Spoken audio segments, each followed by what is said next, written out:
So please join me as I give a very warm welcome indeed, first of all, to our moderator, Sara Essa, presenter, broadcaster, and founder. Women in Sport MENA and Padel Collective. Please welcome Sara.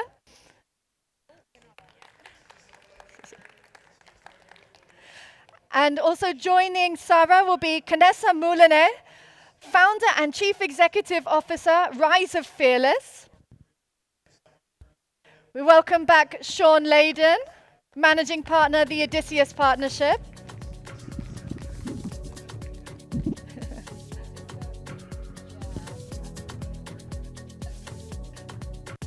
And Shervin Farigam, co-founder of Coinfactory. Welcome, guys. Welcome, welcome. Welcome to this panel. We're here for a very exciting discussion, and welcome, Kanessa. Well, let's get into it. Starting with Shervin, Coinfactory focuses on blockchain-powered gaming platforms. What technical bottlenecks must be solved before a GTA-scale P2E economy can handle millions of daily transactions? Hello and welcome to everyone here. I'm very happy to be with you. We are basically Web3 development company. We are into creating tokens for different industries. Currently, we have the token that has the highest value in gaming industry, MetaGames Coin, MGC, with about $5.7 billion market cap.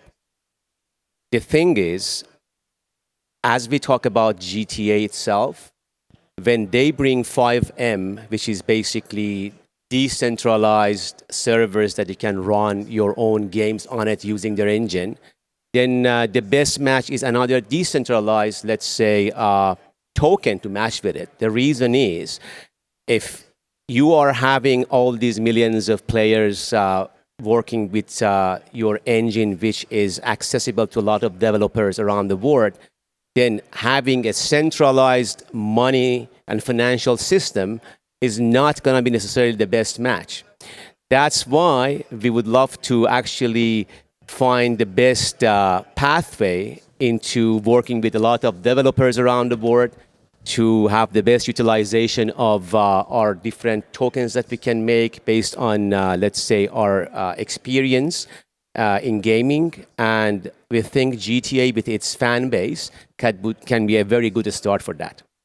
And that was a really good opening, and we're going to delve into that a little bit more. You will have noticed we had our... Where did you run off to?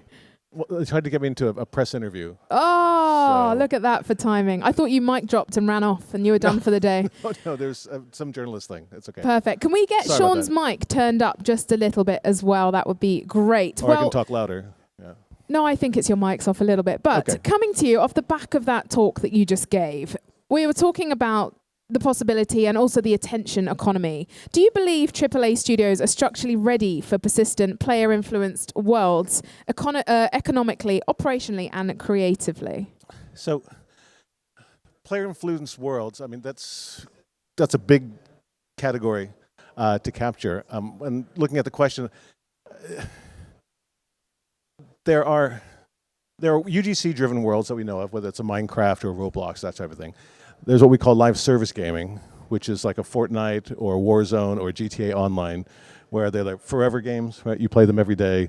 Fortnite is more like an activity you do with your friends than what's really truly a game. I got into a conflict with another interviewer a couple of weeks ago saying, so you don't think Fortnite's a game? I said, no, I think Fortnite is a repetitive action engagement device that makes you do the same thing over and over time.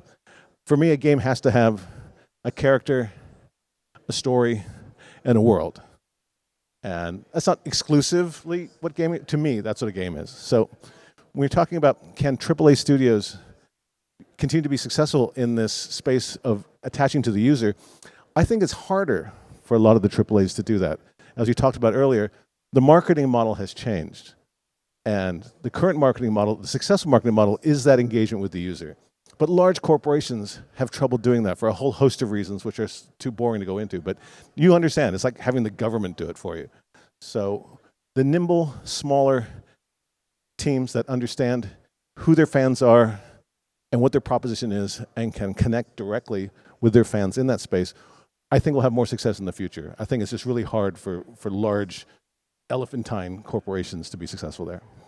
Absolutely. And coming on to you, Kanessa, you've been across lots of different industries previously and then into gaming. Can you tell us a little bit more about, building on that in terms of teams and how across the different industries and what's helped inform going into the gaming industry for you? It's actually interesting what you guys mentioned. I agree, but I focus with gaming on the African market. And when you look at that market, it is actually very interesting. The time is now. It's very emerging, and whether it's gaming or blockchain or play to earn, crypto, whatever is happening in that space is emerging very, very fast. And because it's quite new, it's not like we already have a gaming industry. We are building it as we speak. So we come in with a play to earn game right now. We launched Rise of Fearless in May, and I'm sure you don't know about it yet, but it's a game that we started. We launched it in May this year. We launched it in Africa, and it was actually a very impulsive project where we would be like, Africa. We looked at the statistics. The majority of the population is quite young, and we're talking about 20 years and younger. So we said, what kind of product would actually work on this market? And then we came up with the gaming idea. And when I say we, it's a community. I built a community before I started building the game because I had quite some following online. And the community came up with the gaming. I said, okay, let's test it. And we built the game, a prototype. We launched it, and we're a few months in, and we already crossed 10,000 downloads and players. So depending on the market, there is adaptability. I guess it depends on the market you're focusing on. So you mentioned that the community came up with the game. Can you tell us more about that? What was the actual process? How did they all have an input on that? And then how many people are in your community and how many converted into actual downloads and users? To start from the beginning, I know I sound very immature for this industry because it is really something I never focused on before. I started making very simple TikTok videos explaining the blockchain, NFT, crypto to a new audience, meaning the African audience, and I used it as an excuse to practice my language because I wanted to learn the language, the local language, and that built a community. So they came to me for education, and I kind of used that as an opportunity to upgrade my language skills. But then you build a community, and this was 5 years back before I was aware of what influencing and all that social media thing, how powerful that was. But at some point, the community asked me, "Can you launch an NFT so we can learn while you put it to practice?" And I agreed. I launched an NFT project, super simple, no plan, no nothing, and it sold out. And the buyers were people in Africa, rural parts of Africa, so not the big cities, rural part of Africa, and for an economy where majority of the conversion, everything happens in cash in the market. So for that market, like to be able to actually launch something and actually be successfully, trade through blockchain, it was groundbreaking. And then we sold out. Then we had the community, and I asked them, now what? What do we do now? And they said, it would be great if you launch a game. So this is, in short, how the whole idea started. I love that because Shawn mentioned earlier in his talk around we needing to see people that don't look like you or like really diversify the people who are creating games, and you're putting it into practice, and it's interesting to hear that journey. Coming back over to you, Shervin, as someone deeply involved in digital identity and telecom ecosystems, how critical is secure, scalable identity infrastructure from preventing fraud in P2E games? It's a good question. Let's say that the main thing about gaming is having the community behind it, as Kanessa said as well. And when we say play to earn, of course, we're talking about money. So it's a double-edged sword when we talk about having a lot of people coming to make money, and also we keep it decentralized, because We can't connect fiat, normal money into a game necessarily. You need to have a decentralized, let's say, tool, which is tokens, to basically connect it to different games. And then based on that, you let people to earn that money and be able to basically cash out. That's basically what we call play to earn, right? So the security comes natively from blockchain. You don't need KYC AML for something that is already built in. The reason Bitcoin is $100,000 and so on is because of the security, because you can't hack it.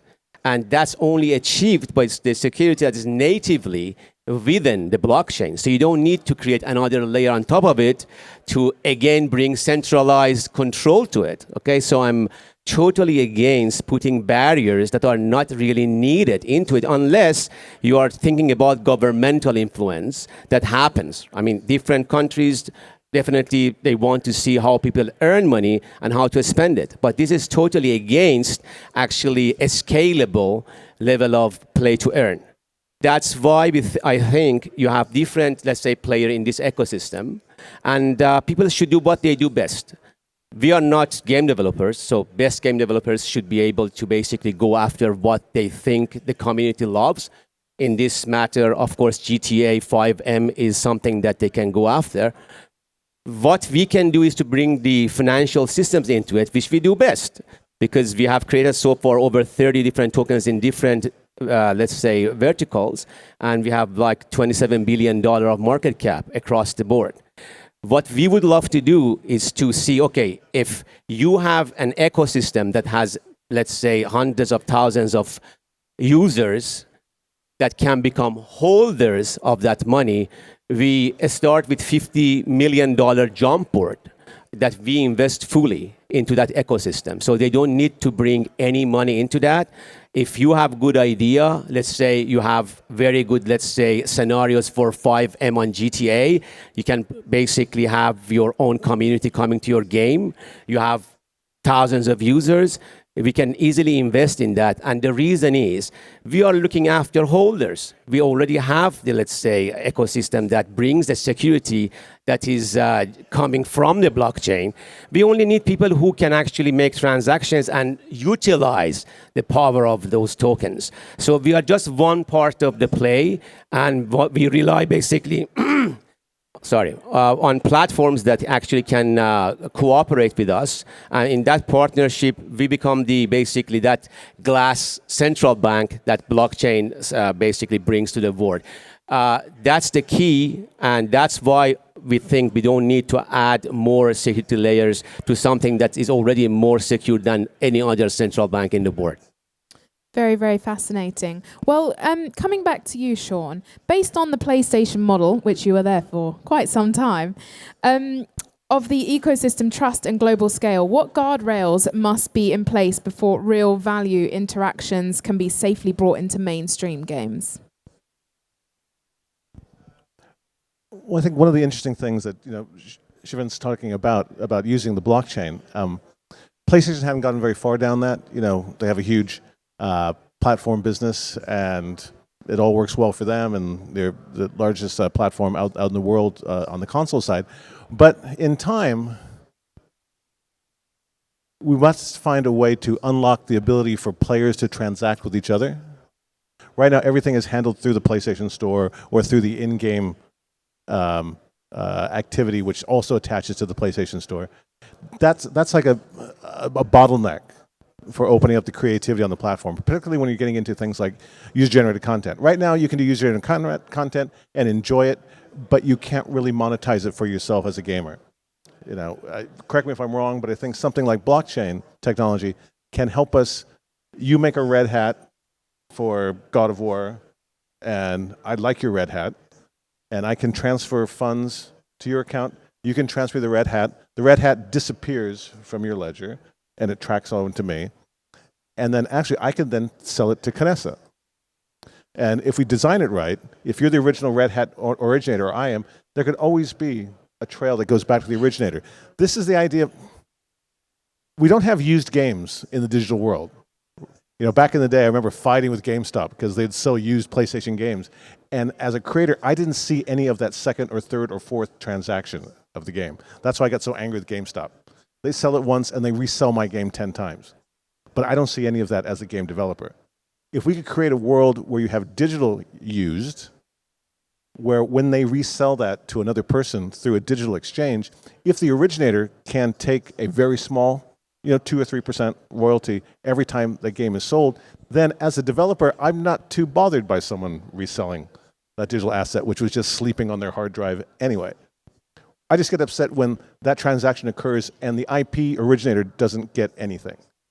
That situation, I think, can be solved with the proper use of a blockchain to track that transaction, to make sure that owners of the original owner and like the guy who sold the used one, he gets a piece of that, but a small trail, kind of like the credit card percentages you have to pay when you do a credit card transaction, always goes back to the originator.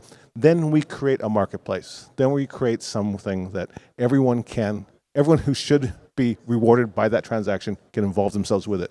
So I think that you talk about guardrails, that's what we have to set up in order to continue to get this industry to grow and get more people to participate in it. If you can recognize the effort, if you can recognize the ownership, if you can reward the creator themselves, then I think we can unlock a lot of that activity. Sadly, for people like PlayStation or Microsoft, as platforms, they're not incentivized to do anything around that. But I think in time, as we really become a content-centric business, those things have to be unlocked in order to spin this thing up even faster. Shervin, do you have something to add to that in terms of how Coinfactory and enabling gamers to be able to do this in the future? Absolutely. First, I have to disagree about the red hat. Kanessa doesn't need that red hat. I need the red hat. So what we actually are doing is just to be the financial system of play to earn based on the power of community.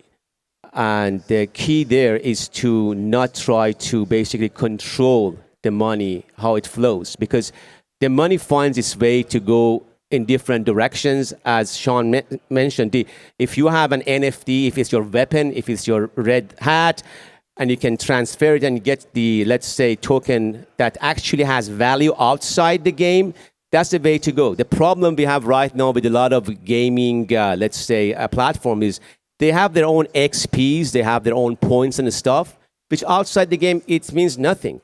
And every time, even you try to make something out of it as a gamer, you don't know how you can translate it into money.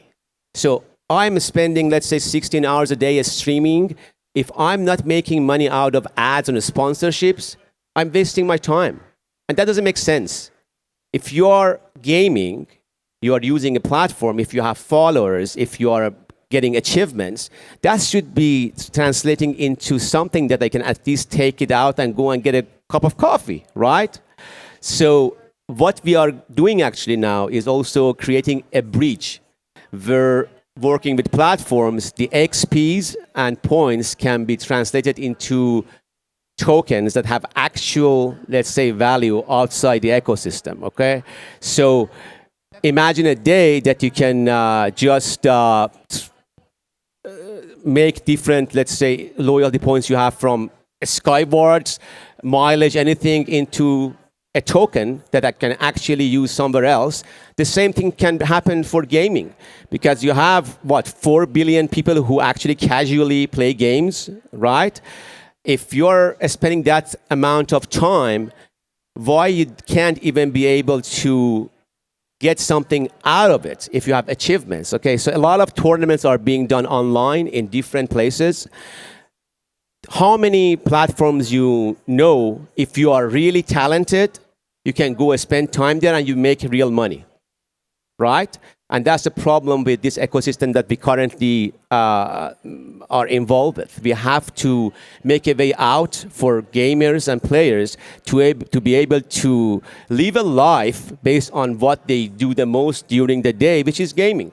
And that can't happen without using the power of blockchain and the, let's say, points valued at the, let's say, token or a real money that you can use outside the ecosystem.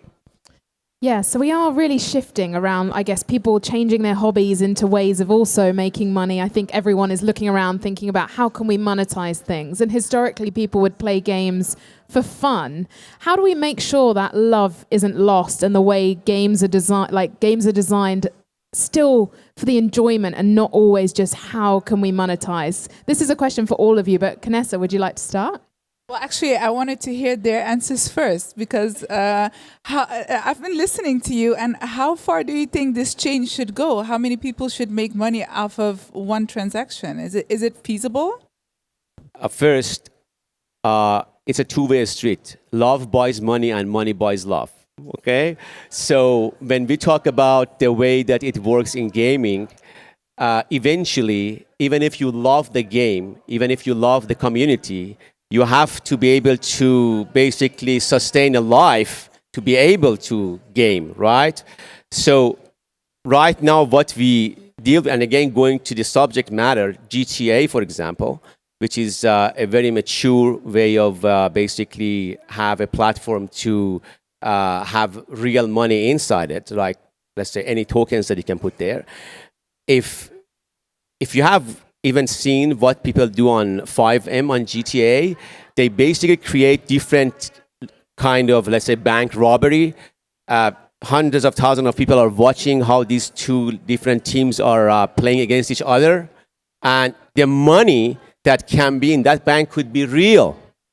So they basically the team that is actually protecting the bank invest in that money, and the team that actually going to be robbers are going to actually pay the same amount if they don't rob the bank, okay?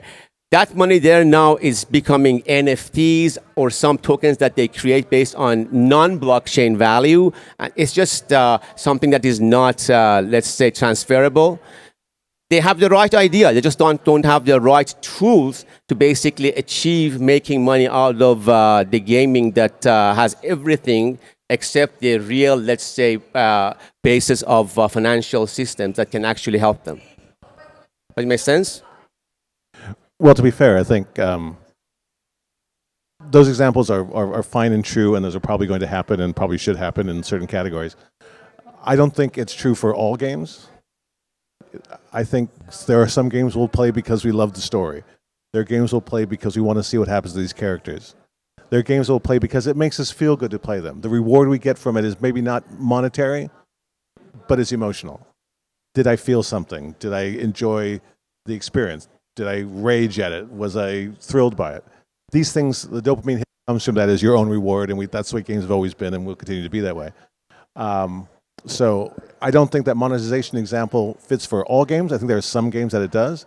But certainly the idea that I can purchase a game, download that game, enjoy it, and take whatever satisfaction I take from that, and then I can put it back on the marketplace and sell it and return to me something for that. I paid $40 for it.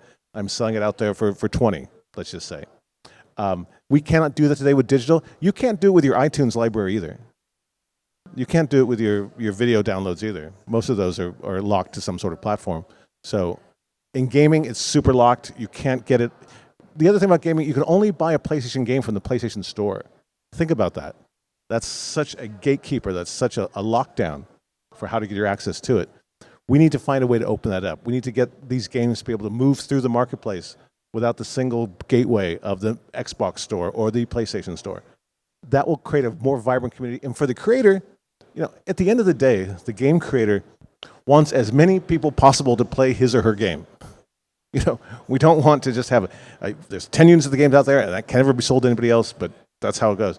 We want more people to play it. And if our fans can be our ambassadors, play the game, love the game, then sell the game to somebody else, that's like secondary marketing for us because it gets out there in the marketplace. So that's how I see this activity working for most games. These examples of stealing a car or breaking into a bank, I think those are gameplay imperatives too. And if you can have a prize, it's basically prize-based, reward-based. I think that works as well. But I'd like to just lock up the way that we can resell our digital assets in a way that helps spread the game, gets more fans involved, and maybe they'll buy the new copy of the sequel when it comes out. And just before I come back to you, Kanessa, on that question, Shawn, I want you to add a little bit more on that. You were talking about needing more creators of games that you can actually complete because everyone is so time poor. How do you see that relationship in terms of monetizing those games? Again, I don't think monetization solves for that problem necessarily.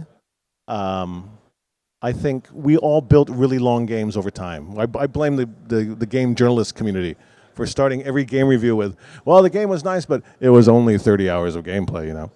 That became a metric. No one talks about movies or music about how long the song is or how long the movie is. We all talk about how long the game is for some reason. That used to be a thing.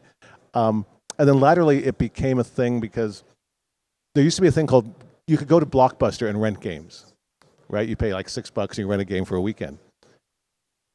As developers, we kind of intentionally made our games too long that you couldn't finish it in a weekend. Try to incentivize you to just buy it. You can't rent it and finish it. Because shorter games are just getting played, put back to block, rented, put back. So we kind of made that problem for ourselves. But I think in the future, we need shorter games. And I think people will be more incentivized to buy those shorter games if they also had a way to resell it later. People have huge libraries on their hard drives, which there's no way they can turn that into cash back. And that's a problem I think we have to solve. And it's the hard drive companies or the cloud companies that are then making some money off the back of that. Kanessa, coming back to you, I would love to hear your thoughts, because you wanted to hear both of them first, on the relationship between love and money and gaming. Yeah, I think both make sense, I must admit. But for what you mentioned, it's interesting. I agree that money can be a way to attract people, but can you turn them into fans? That's my first question. I think I want fans first and then turn them into, you know, money. Like, it just, I don't know, it's maybe because I'm from the old generation where I played games just to, you know, enjoy myself. And how do we find these people? Because fans still exist. But if we, you know, if they come in as for the purpose of making money, then can we turn them into fans? Or will I lose them the moment I stop offering them something valuable in a sense of money or real life value? Well, of course, if you transfer a, quote, used digital game, you can transfer it for $0 as well. Yeah. Right. And so that's just like giving that game to your friend. You no longer have it, though. You can't play it anymore. But by that transfer across the blockchain, that access right goes to your friend, and they play the game. And so you don't have to necessarily charge your friend money for that. Right. You could just do it out of love. Right.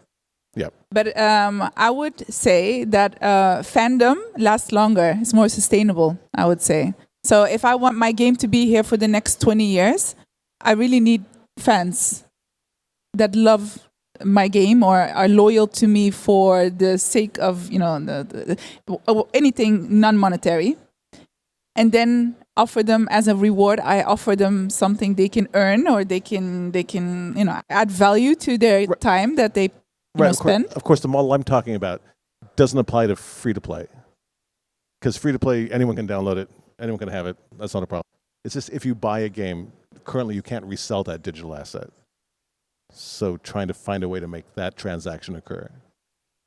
Right, that makes sense. But let's say for play-to-earn games on the blockchain, I mean, if I download a game, it's play-to-earn. I'm there to earn. Otherwise, why would I play that game? That's the whole reason why I downloaded or got that game. So, but how loyal will I be on a long term? Depends on what's your priorities. I mean, if you are there to make money and you don't make money, then you can't be loyal. If you love the game, you may pay even to play it. So it's basically based on what is your preference. And as Shawn mentioned, yeah, a lot of us, especially old days, there was no way to make money out of gaming, right? So we were just paying to buy a game. And as he mentioned, if the campaign is only 10-hour play, we will be, okay, what else should I do now? Should I wait another couple of years for the next, let's say, volume of this game coming out? So fortunately, because of broadband internet, now we have multiplayer games. We have basically all these battle royale stuff happening. And that adds another value and another angle to have never-ending games. When they become multiplayer, you play against, let's say, other people, then you have to have a way to sustain this ecosystem, okay? Of course, the rivalry is there all the time, no matter if you pay money to anyone or not, because it's like Olympics, right? You want to be number one. But at the end of the day, that needs practice. Practice means you spend time. And if you don't make money really out of it, I think that the best way that you can depict this is the movie Ready Player One, where people are actually living their lives, but they make even their money that they order pizza in the real world through being in that metaverse, okay? Because it's not far from it, even when you look into it in the next 20 years. If we really going that road, which I don't prefer, but that could be a scenario that a lot of people may be spending a lot of time in virtual reality rather than in basically the world that we are living right now. Because the only hurdle right now is hardware, not software. Hardware is not there, or it's very expensive. As soon as you have those omnidirectional treadmills and the, let's say, goggles that everybody can buy, then why would you not even go into that kind of world and just enjoy it? Eventually, there is a time limit if you can't make money out of it, because then you have to come to real world and make money so you can make it sustainable. So it depends on what kind of time frame we're talking about. Right now, we're sitting here, we're not there yet. But if we want to get there, then definitely we need a financial system based on something that is secure, that can actually make that world livable, okay? And right now, I guess we don't have anything better than blockchain to think about it, which is kind of liberalized, it's democratized, especially if it's decentralized. I think it's the real debate between extrinsic and intrinsic motivation. If you play to earn, it's more of like a job, whereas if you're playing for fun, it's more you're playing to switch off. Whereas I imagine when you're playing to earn, you're not really switching off. You're on because you're working. You're working in a way.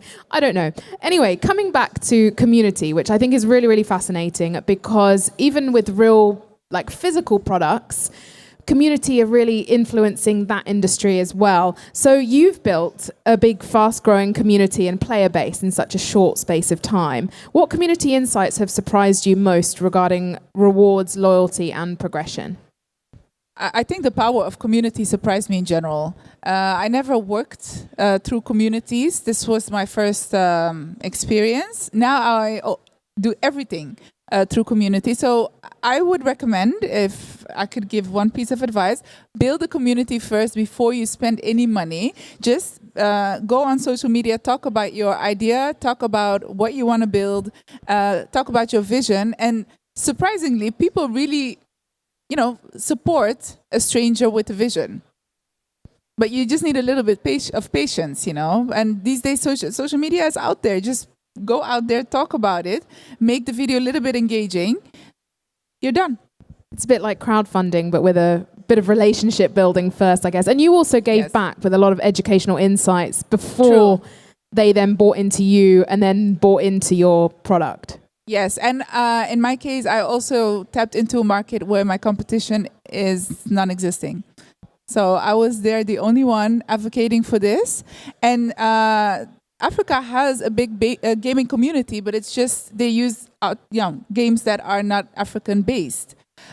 Simply because, again, I don't, the competition. When I started, there was no competition. Now we have a few African games, which I encourage, by the way. I think competition is healthy and pushes me also to do better. But that's the thing with African and also Asian markets. Some Asian markets, the competition is low. Same thing you said earlier. Why are people constantly focusing on the West or the Silicon Valley and the Californian? Although I understand it though, why they do it, because the knowledge is there. If there's one thing I encounter right now is the lack of knowledge. I have to constantly source it from all over the world, but I cannot find it locally. So that is my biggest challenge. But I have no competition. So, But why do you think it's low? What made Africa the right time now? So what was the thing that swung and you were like, okay, now's the time for this community and this region?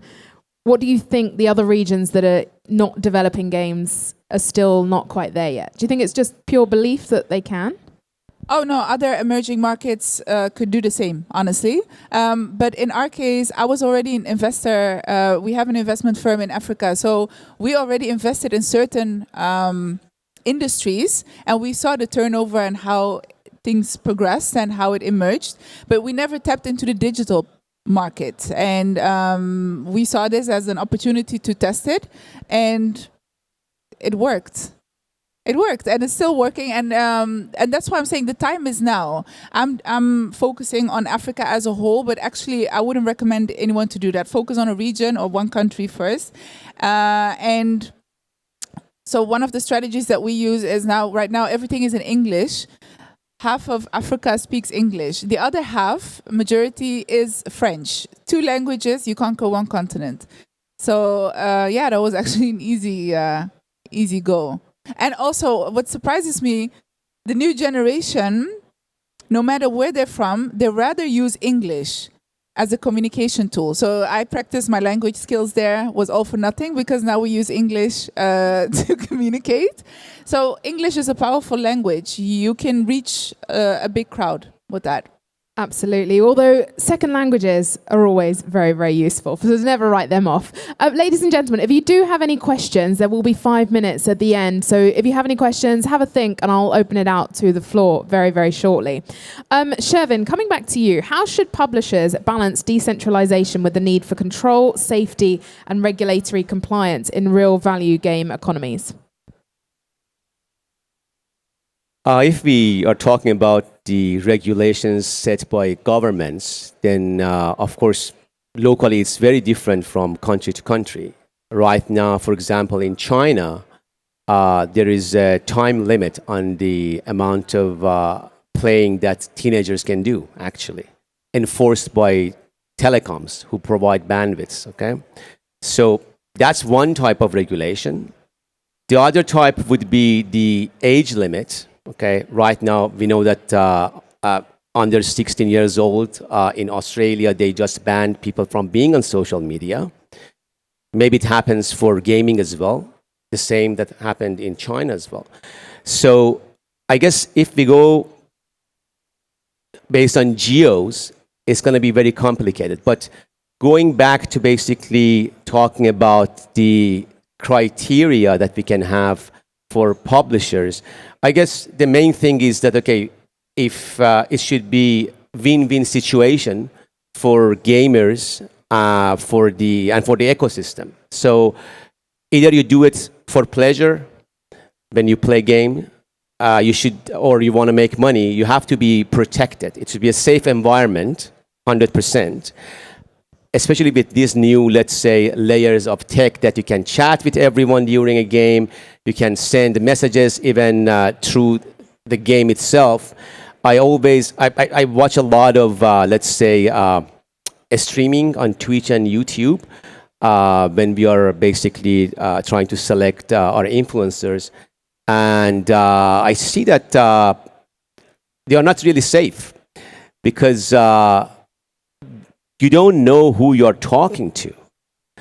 If it's different from when you are an 8-year-old talking to an 8-year-old and you have some things to say, but then if you're talking to an 18-year-old as an 8-year-old, and you never know what's happening. So if there are going to be regulations, I think it's better to be on protecting players and the gaming, let's say, ecosystem, rather than just going into, let's say, talking about play to earn and look at it money-wise. First, we have to be sure that our kids are safe in that kind of environment, because whatever happens, under 18 years old are maybe half of the players in the world. Any game you talk about right now, unless you go to M+ games, of course. But when we talk about play to earn, then you have regulations in different countries that actually bans people under 18 years old to make money. So based on the local regulations, I guess we have to be very cautious about how we actually expose play to earn into those markets, because you may not know, but you are actually doing something illegal. So on our end, when you talk about publishers, the first question I ask when they want us to create tokens for them is, okay, what are your base target market, okay? Sometimes they say, okay, 14 to 18 years old. And I say, why you even want to create token? Is it not illegal for under 18 to make money? And then they have no answers, because just a bunch of very talented people making games, but they have not gone to a law firm even to see if they are allowed to offer a play to earn option for their basically target market. So it's actually very tricky. Absolutely. What about the application of AI being able to analyze the comms that are going on between players and ensuring the safety there to enable children to be safe through these games? It's going to be definitely helpful, but you always need moderators, because the deep fake can actually fool AI itself. And the only way that you can tackle that is to, unfortunately, use human being for that. And I say unfortunately because it's not necessarily the best job to do. It's going to be very boring. Yeah, but maybe Shawn and Kanessa have more input on that. Yes, and it will be labor intensive and cost expensive, I imagine. If we have anyone that has any questions, just raise your hand and we'll get a spare mic out to you. Does anyone have any questions? There's one over here. We'll get the mic out. I have one question before we jump onto them. First of all, Shawn, you've said that modern games must become more intentional, more focused, and less bloated. How does that apply if studios start integrating player-owned elements or long-term world-building loops? When I say that games need to be more intentional and more focused, it goes back to what we talked about earlier a bit in the keynote, is that there's an expression, an idiom in English called necessity is the mother of invention, right? If you need something, you're going to invent a solution for it. In gaming or in entertainment activities, there's a corollary to that. We say that constraint is the father of creativity. When we were working on PlayStation 1 games, we had a target medium that was compact disc, 750 megabytes. That was it. You had a machine which had 2 megs of RAM. Wow, 2 megs of RAM. And you had resolution at about 480i. And you had all these constraints on it. So when you built games to that target technology, you really had to know what you were doing. You had guys on teams or women on teams that were writing an assembler, writing right down to the metal to get as much performance out of the chipset as possible. You were actually mapping out on a compact disc where you were going to load your code so it would read faster in an optical disk drive. You had to have all of these different tricks up your sleeve to make the machine do more than it was really designed to do. And Naughty Dog is a great example of how you do that. Now, in the world of PlayStation 5, you have basically infinite compute. You've got 800 or 80 gigabytes of storage. You've got a network connection. That's another thing on PlayStation 1. When you shipped your game, that was it. There's no patching it. There better not be any bugs in there because you're screwed. But now we have games coming out that aren't, the code is kind of lazy. It's kind of fat because you can put anything you want out there. And if something's broken, you can just download a patch later. And that creates kind of this spread of a game where you have a game where they say, look at that mountain over there. In 20 minutes, because they're going to procedurally generate geometry, you can walk from here to that mountaintop. But as a game designer, you've got to ask the more important question, why the hell would I want to do that? Technically, I can do that, and that's amazing. And look at all the ray tracing, and look at all the... But why? How does that serve the story of the game? That's what I mean about being intentional and being constrained, being confined, to really make that game into a jewel box. Now, if you want to bring in user content or the way that that expands into in a larger world experience, I think that's fine, but that's a different sort of game. And that's completely relevant and wonderful, and anyone who's a World of Warcraft player, you kind of understand how that works.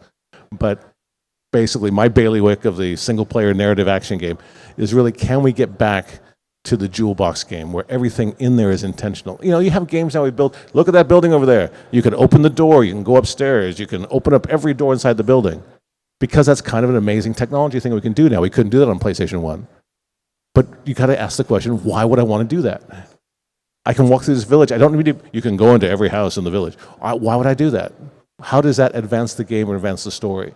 Let's get back to the time where we just really want to have an intentional, a well-designed, know what you want your users to feel when they're going through there.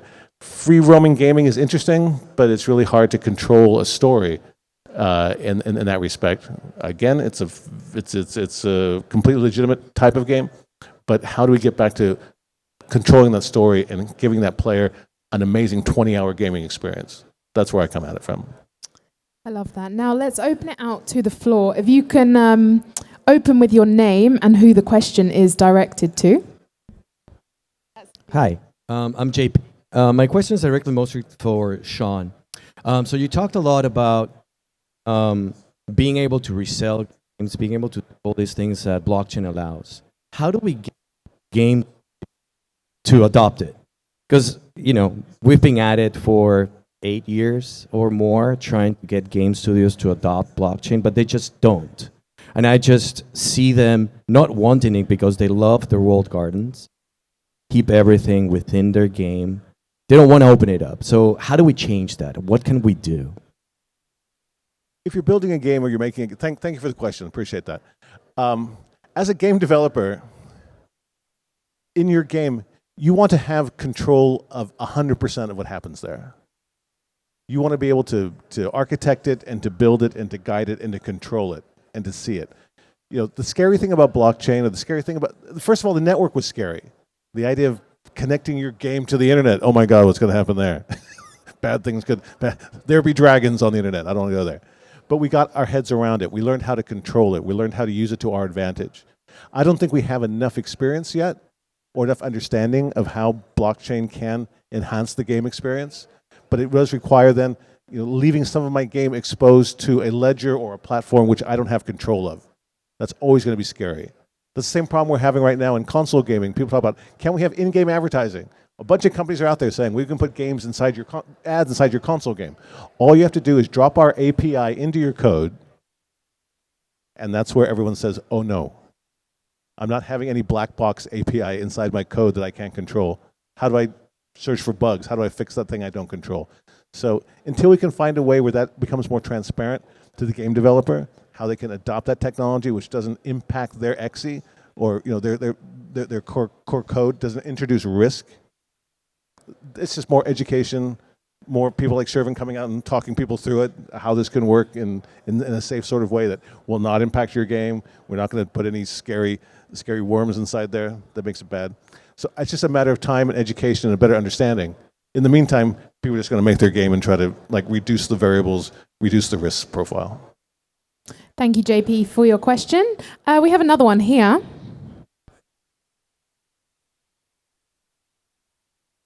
Hello. Well, first, thank you very much. This is very, very inspiring. Fabulous panel. Alban Richard, I just launched a fantasy game into sport, which is play to earn with free to play as well. So all those questions about that you have been going through are really something that we have been challenged ourselves. So actually, I personally believe that play to earn is the way to go for being competitive in the gaming space. Could be fantasy on mobile phone or PlayStation's kind of gaming. And I have a question actually to Shervin's Coinfactory. Is that at one point of time you create a value into the game that you transform into money. Of course, when you transform into money into token, you are addressing yourself to a population that is not necessarily token friendly, or that has the ability to be a Web3 trader or with a Binance account and so on. So my question is that how do you resolve that? How the anybody guy fan that has nothing to do with Web3 is able to handle Web3 and get his money back? Thank you for your question. The gap is their education. Education is the problem with Web3 and anything blockchain, because it has started basically with, unfortunately, trading. Traders who were doing basically real-world assets jumped on crypto. Crypto was not supposed to be a way to make money. Okay, it was supposed to be a tool, a financial tool. Unfortunately, right now, whoever handles crypto thinks that they have to make money out of it. You can, but that was not necessarily the reason that crypto was invented. Okay, so what we do most of the time is to talk about what can you make out of crypto, not the financial, but does it make your life easier? Is it like another way of to basically spend money, okay, rather than make money, okay? And that's the problem we have actually. No one has addressed the educational part of that. Instead of commercials, you need infomercials when you go into Web3 or blockchain. So right now, the main reason that we have discussions with KOLs or influencers around the world is, okay, I don't want you to come and basically have another product placement or ad for us.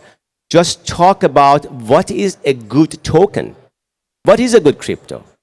Is it about market cap? People don't understand that.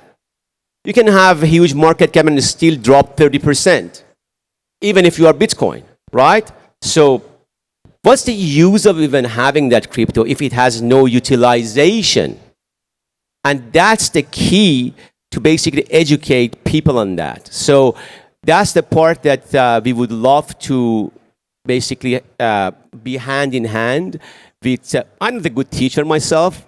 I would love to see how people can actually narrate this story in a best way that people are eager to hear and then see if it has any application in their life. So I guess we have to go back to square one and see how it started, why it started, blockchain and crypto, and how it can actually add value to humanity, not being a way of one day becoming rich, the next day looking for a dime. Can I add to that? If you want a good place, because you said square one, I have a good square one for you to start. One of the big main issues that we're dealing with on any emerging market, by the way, but let's say Africa, is the transaction.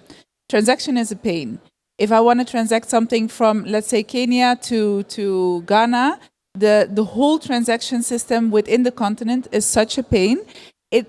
Here, like blockchain actually has a solution, like it is a solution. So if I want to exchange my Kenyan shilling to Ethiopian birr, which is a neighboring country, Kenyan shilling is useless outside of Kenya. So how do I transact it easily to Ethiopian birr? I need dollars for that. But then again, there's a shortage of dollars within the continent. Crypto could solve everything. Let's say we create one token for the whole continent, or let's say several tokens. That would solve a lot of financial issues, and people will have no other option than to educate themselves in order to solve this issue. That's one solution. Yeah, I have worked for MTN for 3 years, and MTN is the biggest telecom operator in Africa. So I know that a lot of challenges are there, and actually people use their airtime to transfer to each other instead of sending money, right? But and the key, and people are smart. They find a way to actually utilize whatever they have in their hand, and the only thing they always have in their hand is their phone. So with that phone, you can do a lot of stuff. If your old traditional financial system cannot help you with transferring money, cross-border money, then maybe you can use blockchain. But then there is a lot of problems because first, it's not regulated, which is good and bad. The bad part is if you are not educated, you cannot distinguish bad from good. That's why I went back to a square one. What is actually a good token and how can actually it helps humanity? Incredible stuff, and we could sit here all day talking about this. Thank you so much for your question. Just to close out, one word, theme or concept, what can make the next GTA game play like a successful play to earn? Let's start with Shervin. Just win-win for everybody. That's it. And everybody can, people should do what they are best at. So developers know how to do it. Publishers know what they do. Gamers know what they do. But if it's play to earn, then you have to have a financial system for that, and maybe we can help in that. So win-win for everyone. Shawn. Yeah, I'm not too sure that Take-Two and Rockstar and my friend Strauss is all not going to get too heavy into turning GTA 6 into a play to earn, but they earn enough already. And Kanessa, what's the priority for you? I think I can guess. Really? Community? Well, yes. Community community first? marketing, yes, but education, mass adoption first. Because right now, I think we need to start there. We need to get people to understand what it is play to earn, and what is blockchain here. Yeah, definitely. The education and purely understanding what it is. Well, this was an incredible start, I guess. Are you all sticking around for the rest of the day? I'll be here somewhere. Perfect. Well, thank you so much to all of my panelists. Ladies and gentlemen, please give a big round of applause for Shervin, Shawn, and Kanessa. Thank you, everybody.